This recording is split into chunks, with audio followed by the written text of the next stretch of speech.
Everybody, it's Jason with Parallel Reality coming back with you today with an article from The Federalist. It's dated May 30th and it's called By Appeasing Rogue Judges, Trump Legitimizes Leftist Judicial Coup.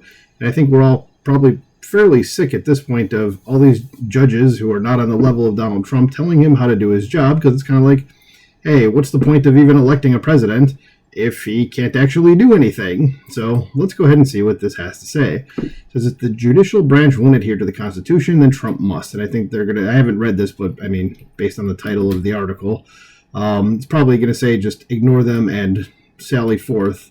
And I can't say I disagree with that. It says the leftist-backed effort to effectively nullify the results of the 2024 presidential election via a judicial coup is destroying the country's constitutional order. But according to the White House, President Trump doesn't have any actual plans to stop it, and that's kind of unfortunate. It says during Thursday's White House press briefing, Federalist editor-in-chief Mollie Hemingway had the opportunity to ask Press Secretary Caroline Leavitt about how the administration intends to rein in rogue lower court judges, grinding the administration's policies to a halt with overreaching injunctions and temporary restraining orders.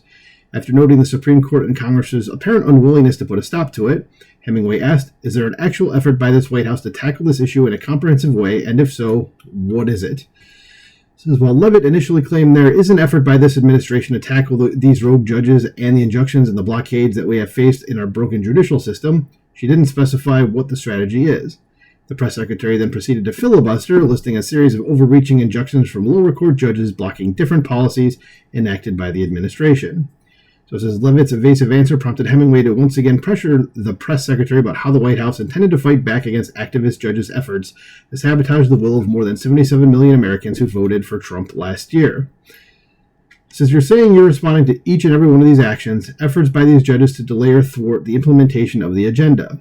But is there going to be anything more than that, or is it just going to let this operation continue even though it could delay everything for years until the presidency is over, Hemingway asked. Says Leavitt's answer was less than reassuring. And I remember seeing that Ms. Hemingway was there, but I did not see like the actual back and forth.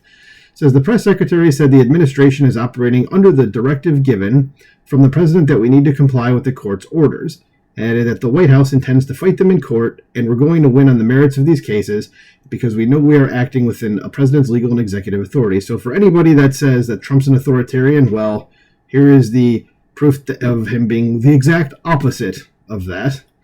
So you can shut up and stop using that word that you weren't even using right in the first place. It says, in other words, Trump and his administration have no current plans to end the judicial coup at all. And that's, again, extremely unfortunate. It says they're going to continue abiding by these rogue lower court judges' overreaching edicts, thereby giving legitimacy to the unconstitutional effort crippling Trump's presidency and America's separation of powers.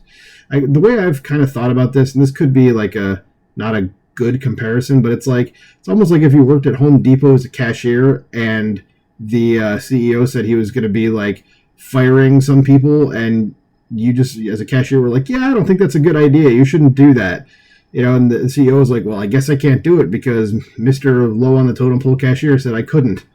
It's like, just tell me to go screw myself and do what you need to do.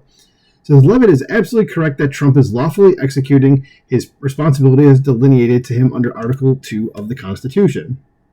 Where she and the administration are completely wrong is their willingness to participate in the three-ring circus these out-of-control judges are putting on. Excuse me, not cutting that out. Says the judicial branch's abuse of nationwide injunctions to kneecap the executive's ability to enforce the law is not only egregious, it's a complete overstep of the restraints placed upon it by the Constitution.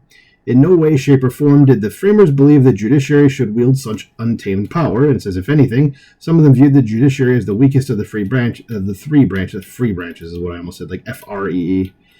But yeah, I've seen that. It says the Trump White House's response to the ongoing judicial sabotage is no different than the feckless caterwauling the GOP establishment has engaged in for years.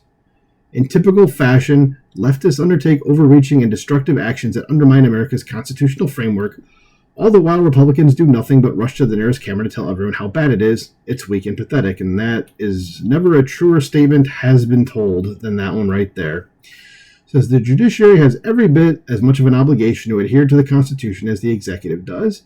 Supreme Court Justice Samuel Alito said as much in a recent opinion. If the judicial branch won't adhere to the Constitution, then Trump must. Further appeasement of rogue judges' lawless actions will only continue to undermine America's system of governance and subvert the will of 77 million voters in the process. So, yeah, I can't say I disagree with that. So what do you think about this in the comments below? Please like, share, and subscribe, and I'll talk to you soon. Bye.